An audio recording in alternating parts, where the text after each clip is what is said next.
जो वो सारे दस्तावेज़ पुराते गए वक्तन फ़वक्तन, जैसे जैसे दस्तावेज़ मुझे लगे उन्होंने मुझे प्रोवाइड किया। उन्होंने कहा कि आपकी लड़ाई के शासन के जो पैसे की जो लूट हुई है वो पैसा गवर्नमेंट को रिकवर होना चाहिए। आप देख रहे हैं पब्लिक समाचार, पब्लिक के हक में। जाबिर भाई, ऐसी मालूमात मिली है कि सरदार स्कूल पर आपने FIR किया, उसका सर पर क्या है? हाँ, मैं जाबिर शाह। कल रात मैंने मालेगांव आज़ाद नगर पुलिस स्टेशन में एक FIR दर्ज करवाई है, जिसमें कई दिनों से मालेगांव में तालीम माफिया को लेकर आवामी चर्चाएं थी और एजुकेशन में बहुत भ्रष्टाचार हो रहा है। इसको लेकर आए दिन कभी हिंदू संगठनों की ओर से, कभी क्रेड सुमैया की ओर से, कभी ईदगाह से मुफ्ती मोहम्मद इस्माइल कासमी के बयानात की ओर से इस पर इल्ज़ाम दर इल्ज़ाम लगते रहे, लेकिन कानूनी प्रोसीजर किसी ने भी नहीं किया। मैंने सोचा कि क्यों ना ये आवाम के टैक्स के पैसे का क्या वाकई बदउनवानी हुई है, क्या इसमें भ्रष्टाचार हुआ है, क्या शासन के पैसे की लूट हुई है, इसको लेकर मैंने इंक्वायरी शुरू की, तपास शुरू की और इसमें मेरा कई लोगों ने साथ दिए। मेरे पास जो दस्तावेज़ नहीं थे वो दस्तावेज़ मुझे लोगों ने प्रोवाइड किए, जिसको लेकर मैंने मालेगांव एडिशनल ऑफिस पर तेगबीर सिंह सिंधु साहब और श्री गुंजाड़ DYSP साहब को अपनी तकरार दी थी कि इसकी जांच पड़ताल होनी चाहिए। उन्होंने इसके अंदर सहयोग किया और सहयोग करने के साथ साथ पूरी जांच पड़ताल होने के बाद जब FIR करने की बात आई तो मैंने पूरे दस्तावेज़ और डॉक्यूमेंट के साथ कल मालेगांव आज़ाद नगर पुलिस स्टेशन में अपनी तकरार FIR दर्ज करवा दी, जो कल रात FIR दर्ज हो गई, जिसमें सरदार हाई स्कूल में टोटल 7 लोगों पर FIR दर्ज हुई है, जिसमें जो उसके जो डायरेक्टर है, मैनेजमेंट अध्यक्ष है मंजूर हसन मोहम्मद अयूब अयूबी, दूसरा डॉक्टर अब्दुल हामिद मोहम्मद इब्राहिम, तीसरे डॉक्टर आसिफ सलीम मोहम्मद उस्मान, चौथी अयूबा अयूबी परवीन मंजूर हसन अयूबी, डॉक्टर अयूबी माज मंजूर हसन अयूबी, तौसीफ अहमद अल्ताफ़ अहमद लिपिक।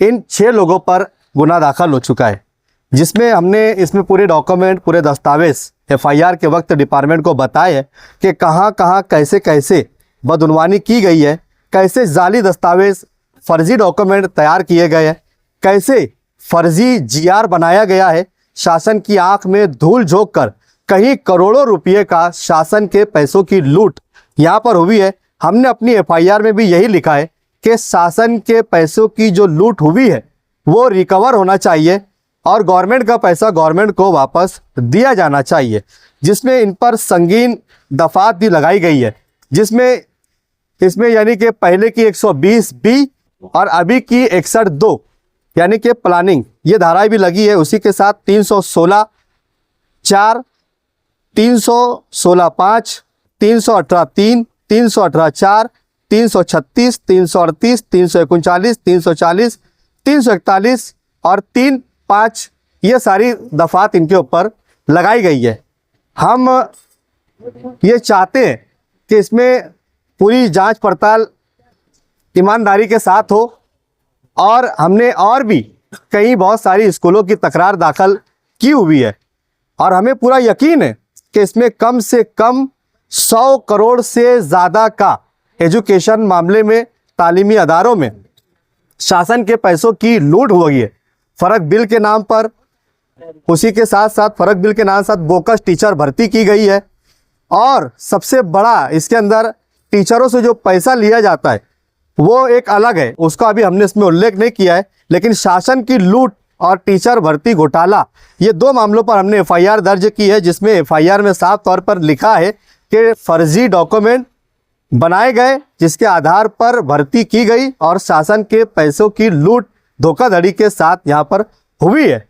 और हमें यकीन है कि जब चौकसी होंगी, तपास होंगी, तो इसकी स्कूल के साथ साथ हम और भी स्कूलों पर अभी FIR करने की तैयारी में है। बहुत जल्द अगली स्कूलों का भी नंबर है, उन पर भी FIR होंगी और एक एक करके सब नाम सामने आएंगे। इसमें मास्टरमाइंड कौन है, इसके पीछे का, पर्दे के पीछे का हीरो कौन है, सारे जाली दस्तावेज बनाने वाला कौन है, सरकारी दफ्तरों में अधिकारियों को मैनेज कर हिस्सा बकरा करने के बाद इन सारे दस्तावेज को तैयार कर फर्जी टुकड़ियों की मंजूरी लाने वाला कौन है, गवर्नमेंट के पैसों की लूट करने वाला कौन है, ये सारे नाम सामने बहुत जल्द आएंगे। शहर की आवाम से हम अपील करते हैं कि इस मामले में आप हमारे साथ सहयोग करें, हमारे साथ बने रहे, क्योंकि ये लड़ाई हमने आपके लिए शुरू की है।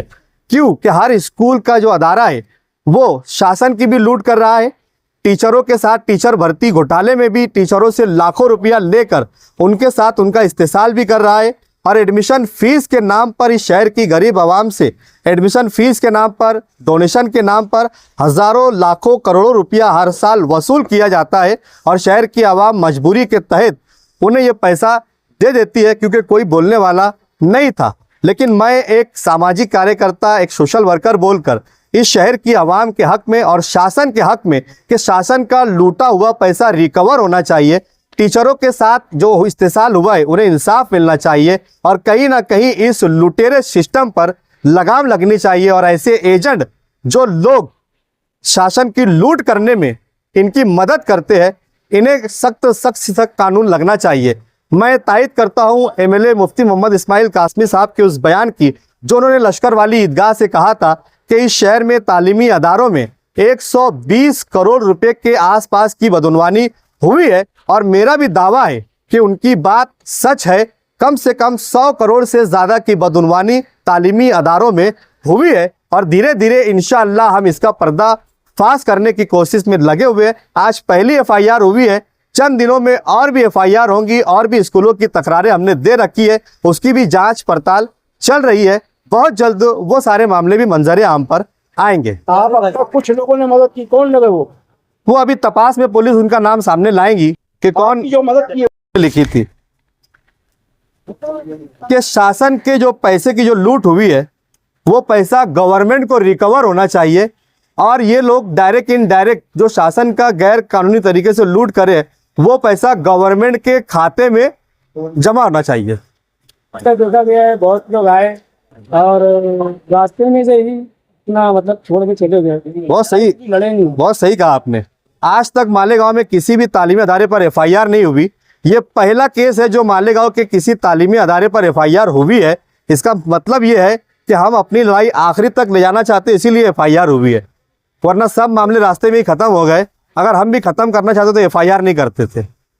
गुफरान अंसारी है जो कई सालों से इसके लिए लड़ रहे थे और बहुत सारे लोग हैं जिन्होंने अपना नाम जाहिर करने से मना किया, लेकिन मुझे वो सारे दस्तावेज पुराते गए वक्तन फ़वक्तन, जैसे दस्तावेज मुझे लगे उन्होंने मुझे प्रोवाइड किया। उन्होंने कहा कि आपकी लड़ाई हक है, सच है, इसमें हम आपके साथ हैं।